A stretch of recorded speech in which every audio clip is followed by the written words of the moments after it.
Kemeriahan anak-anak mengumandangkan takbir Idul Fitri 1445 Hijriah, sukacita penuh semangat.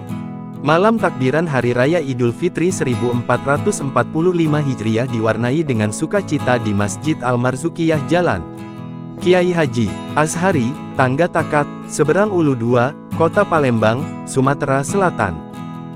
Seusai salat Isya pada Selasa tanggal 9 April tahun 2024, anak-anak yang tinggal di sekitar masjid berkumpul untuk mengumandangkan takbir dengan penuh semangat. Di bawah pengawasan pengurus masjid, mereka dengan tertib melantunkan takbir, tahmid, dan tasbih di dalam area masjid, menghindari keramaian di jalan raya. Hal ini dilakukan untuk menjaga keamanan dan kenyamanan. Suasana semakin meriah dengan diiringinya takbir oleh tabuhan beduk yang dimainkan oleh kelompok anak lainnya. Pengurus masjid dengan sigap membimbing mereka agar irama takbir dan beduk terdengar harmonis dan syahdu.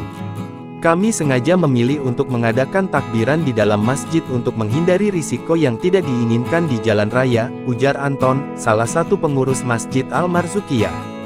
Di sini, anak-anak lebih aman dan mudah diawasi. Selain itu, kami juga mengatur pengeras suara agar suara takbir dan beduk terdengar indah bagi warga sekitar, tambahnya. Kemeriahan takbiran di Masjid Al-Marzukiyah mencerminkan keceriaan dan rasa syukur menyambut Hari Raya Idul Fitri. Semangat anak-anak dalam mengumandangkan takbir menjadi simbol kebangkitan generasi muda dalam melestarikan tradisi Islam. Download Tribun X sekarang, menghadirkan lokal menjadi Indonesia.